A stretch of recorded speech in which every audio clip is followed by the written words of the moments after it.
Hey, I'm ZSH Welcome back to the Alpine Mountain Zoo. We've had some late summer rains in the zoo this week, and our animals have been seeking shelter. Happily, the rains didn't last long though, and when the weather cleared, our raccoons were soon out and about, and it looks like we're going to have some little raccoon kits very soon. Today we're going to be starting the huge Himalayan pass. I can't wait to get started on this. It's going to be themed around a mountain temple in the Himalaya, and I've already blocked out some of the very tall structures that are going to be standing here. Let's start building. One of the things I want to do in this zoo, which we've not done before, is to actually block out the buildings as well as where each habitat is going to go. Normally I just put the boxes down so we can see roughly how much space each habitat is going to take up, but for this zoo I want to really concentrate on the sight lines, so I've actually blocked out where some of this giant temple is going to go so that we can make sure as we're building that we're preserving the views that we want, and everything should always be looking as good as possible. And what we're going to be working on today is this building here, and then a little habitat that's going to sit in front of it for an animal that we've never had in a zoo before. In fact, it's one of the latest animals to be added to Planet Zoo, so I'm looking forward to seeing them. And the main inspiration for this build is a sacred temple in Bhutan called Paro Taktsang. It's located right on the edge of a cliff up in the Himalaya. It is absolutely stunning, and we're going to be taking various elements of that and reworking them to suit the landscape that we've got here, and then building habitats in and around it. This building is going to house the indoor shelter for 2 different habitats and 2 different animals, and it'll also be one of the first things that the guests see when they get to this area, so it's really important that we get it right. We're making some custom windows here to match the ones in the real temple. The walls that you can see here are strictly temporary. The real building is made of whitewashed stone. I tried all the walls in the game to see how close we could get to it, but sadly the answer was not very, so we're going to make a custom wall here using a mixture of limestone panels and faux rocks. It looks really good, although it does have the unfortunate side effect that this tiny little building is about 60,000 pieces, but hopefully that's not going to be an issue. Once we've made a panel that looks good, we'll use variations of that to cover the entire building, just leaving spaces for the little custom windows that we made. I want this area to have the exact look of the real temple, although the layout will be completely different. I've redesigned everything to take into account the habitats that we're going to have in here. The plan is to have 2 small habitats, 3 large habitats and 1 very large habitat, which is one of the reasons why I've already got some of it blocked out, so we can make sure that everything is going to fit together nicely and all the views are going to be good. I said this zoo would have a very high budget, and I've been to several really high budget zoos before, but a few weeks ago now I went to Paradise in Belgium, and that is a seriously high budget zoo, and it really made me think about how wild you can get with theming in zoos, because Singapore Zoo, which is the standard that I usually work towards, is located in an actual jungle in Singapore, so they spend most of their budget on experiences, enormous waterfalls and things like that, because when you're already in the middle of an incredible jungle, you really don't have to spend that much money on the theming. But Paradise is set in the Belgian countryside, and especially if you're from Europe, it's hardly something that you've not seen before, so they spend their money on huge amounts of theming to really set the scene for whatever area that you're in. They have an entire full-size Balinese temple, and having been to Bali, I can tell you it is absolutely spot on. 3 separate Asian areas, each one with the most elaborate theming I've ever seen in my life, and each one completely different. Almost none of it looks like this. That level of immersion is what we're going to be aiming for in this area. To that end, we're going to cover this building with decals to really get that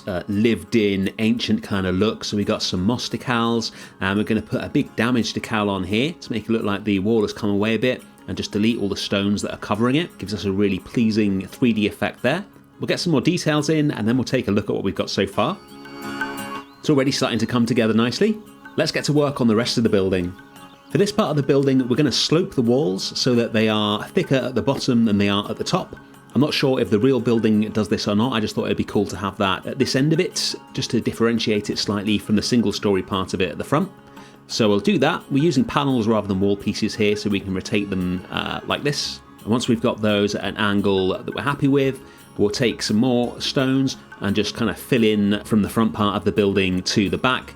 Make it look nice and rustic, nothing too precise, everything handmade, just like this temple is in real life. And speaking of real life, I'm about to go on an adventure. which I'm very excited about, so I thought I'd tell you about it. If you remember the From Amazon to Andy's house at Belmont Zoo, well, that's what I'm doing. I'm spending just under 3 weeks traveling through Peru, from Lima, through the Amazon jungle, up to Cusco and Lake Titicaca in the Andes. I intend to keep you updated with probably some YouTube shorts, so you can see what I'm getting up to. This building is starting to look really good now that we've got the second level in. Now we're going to move on to building the walls for the habitat, and I'll tell you what my travel plans mean for the zoo. The Alpine Mountain Zoo will be continuing. I'll have 4 episodes completed before I leave. In fact, I should actually be in the Amazon as you watch this. And to get back to this zoo, as you may have guessed from some of the weather that we saw earlier, autumn is very much around the corner, and from next week this zoo is going to start to look very different. All that is to come though. Let's get back to this habitat. So this is the back wall, which is going to have a really nice Himalayan design on it, and this is where the keeper gate is going to go. And then we're going to have a semi-circular wall around the front of it for the guests to see into the habitat. We've got this kind of wood and plaster square design on the back, which I'm just copying from one of the reference photos of the real temple that I've got. Love these Arctic wood pieces. These in the East Asia set are some of the best wood pieces in the game because they're not perfectly straight, which just makes for such interesting designs. And we're going to put some more designs from the tropical pack on here as well. Apologies for leaving those big yellow boxes in while I'm building, by the way. Those are the size guides for this and another habitat. Should have buried those underground before I started building. I'll do that in future, and then we can move on to building the rest of the wall. So I started off doing this using just a variant of the wall for the main building, but I decided it was a bit too much in the end. So later on I'm going to replace it with a new design that we will see a bit later. But you can see the size of the habitat here, and the way it's going to work is that we're going to have a trench around the outside to make sure we've always got at least a couple of meters of height between the animals and the outside, so they don't escape. And speaking of the animals, who is going to live in here? It's the honey badger. Might not be the first animal you think about when you hear the Himalayas, but they range all the way from the south of Africa right up to the Himalayas and are regularly found in mountains. There's various different subspecies of honey badger, and one of them makes its home in the higher reaches of Asia. I wasn't 100% sure if they were suitable to keep in a habitat of this size, because according to Frontier, the honey badger requires 575 square meters of space.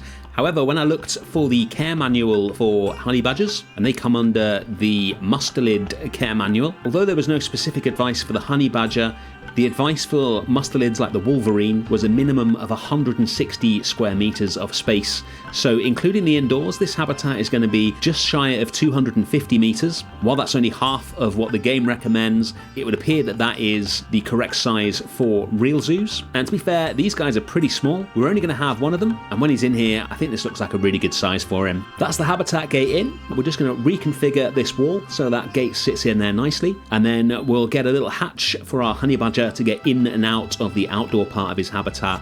So this is the one we put together for the raccoon and skunk habitat last week. That was sort of built into the wall, so now I want to kind of formalize it into a proper hatch that we can use in any habitat for small animals like this. So we'll just rearrange these doors. This is all built entirely out of doors. It would be great to have some more standard metal pieces in the game, but the backs of these doors works okay. And once we've got the right sizes, then we can drop this into the wall here, and then delete the rocks just here, and then the hatch will just slot really nicely into place there. Love this, so happy the animals can get into it, so much better than having a giant 4-meter door for these little animals to get in and out of. On the inside, like I said at the start, this building is going to house 2 different animals. We've got another animal who's going to be using the other side of this. So for now, I'm just going to put the floor in using plaster panels to keep our honey badger where we want them. And once we've got the other animal in, then we're going to come back and decorate the inside of both parts of this building so that when we look into them from the viewing windows that we'll install, everything looks good. Thanks for all your comments on episode 1, by the way. I'm recording this a couple of days after that episode came out. I'm really glad that you guys are as excited by this concept as I am. I realized when I looked at the animal list this morning that over half of the animals in this zoo are going to be animals that we have never had in a zoo before. So going to be lots of new building challenges ahead. We're going to move on to the outside of the habitat now and get that looking perfect. And as always, if you're enjoying this video, don't forget to hit the like button. It really helps to grow the channel. The first thing we're going to do is join the higher part of the habitat onto the lower part of the habitat using some rocks. I started using the dynamic mossy rocks, which are a brilliant idea, the way the moss generates on top of it, but I don't like them because I don't like the color of the moss. I think it's really, I don't know, oversaturated maybe. It's just like super vibrant, which isn't really what I think of when I think of moss. So I have no idea why I started using these, because I've never been happy with them before, and I deleted them all and replaced them with various other rocks later on in the build. I just showed you me placing them so you can see what's going on here. We're going to fill the rest of the habitat in with a mixture of buffalo grass and the Yorkshire fog grass. And something I just discovered can be really useful. The buffalo grass is one of my favourite items in the game, but one thing I don't really like about it is the little dark kind of, I don't know what they're supposed to be, like seed pods or little tufts or something that you get on top of the grass. And I realised something when I was building this. I always use either the large or the small buffalo grass depending on what I'm doing. And I just discovered that the medium buffalo grass doesn't have the little dark bits at the top, which, especially if you're going to be really close to the grass, is really useful unless you want that particular look. Obviously this isn't supposed to be buffalo grass, it's just any kind of generic European grass. So we'll use a mixture of the medium buffalo grass and some of the Yorkshire fog grass to get an interesting texture. And then in this little patch here, we're going to drop in some wildflowers using these meadow buttercups. I see a lot of small yellow flowers in all the photos of the Himalaya I've looked at whilst researching this series. Not sure what the actual species is, but this is kind of representative of the sort of things that I've been seeing. I always like to use loads of these and drop them down really low, so it's mainly just the flowers that are sticking out rather than the kind of grass that's built into it. I find that looks better than just using one large one. Lots of small ones seem to do a much better job. We'll get rid of those mossy rocks now with a mixture of taiga and tundra rocks, and then we'll move on to the enrichment items. We're going to have one of the prey-scented sacks here, so we'll use a path piece to make sure it doesn't distort the terrain, and we're also going to have the bamboo feeder, skittle feeder, and the rubbing pad bark as well. Take a quick look at how the habitat is shaping up, looking really nice in the morning sunshine there. I've added a little waterfall with the special effects pieces, and now we'll move on to the guest side of things. We're going to build a courtyard in front of this habitat and this building where the guests will go in to see the honey badger. And because we've got a rise in the terrain here, which starts out really subtly and then gets more steep as it goes up towards the back of the habitat, we're going to build that out of single pieces. These are a couple of the Twilight Pack pieces, which make a really nice kind of flagstone. The Twilight Pack path, which is kind of like a broken paving, would be really good for this, but we can't get it close enough to the habitat for that to work, so we're going to build our own. And because we built it out of individual pieces, what that means is we can follow the terrain exactly as it moves upwards and all the different slight imperfections in it here and there, which means that when we put paths underneath it, even though we're covering everything up with pieces, the staff and the guests aren't going to have their feet disappearing into the ground. It's going to look nice and natural because the individual pieces we place down can all be moved so they are exactly 1 pixel above the terrain. I don't know about you, but it doesn't really bother me when people's feet disappear into the ground when I'm playing this game, but when I see it in my cinematics, then it does really bother me, which is why I'm going to these extreme lengths to do this. I'm going to drop a little tree in here. This is modelled on a tree at the real temple. This is actually the acacia sapling, but I found 3 of these spun around, did a really good job of replicating the tree that I was looking at. And then we're going to build that other wall that I was talking about, slightly simpler one, just with white bricks and then the sort of dark red top, which is a big feature of these kind of temples. This wall is going to tell the guests where to go, and then we're also going to replace the habitat wall with this as well, because I think this one actually looks better. Before we do that, we'll just take a quick look at how the courtyard is shaping up. Really like this, looks really rustic looking. And now we'll move on and get the actual paths in. And this is the Twilight Pack path I was talking about with the broken paving. Where we can use this, we will. Really works really nicely in this area. Do that same grid technique that I was talking about in the last episode, just fill in any gaps with rock texture. It's always worth trying the smooth and the rough rock texture. Depending on which part of the texture you get, it'll be better or worse at filling in those gaps. And now that we've got the courtyard, we can just run these paths wherever we like underneath these flagstones.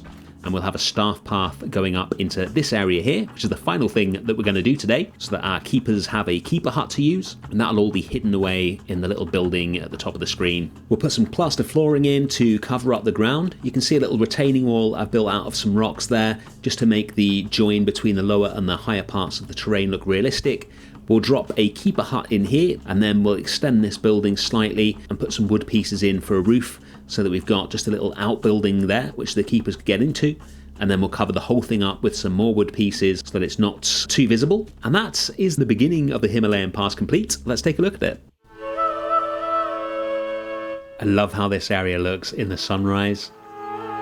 Can't wait to get those buildings at the back started.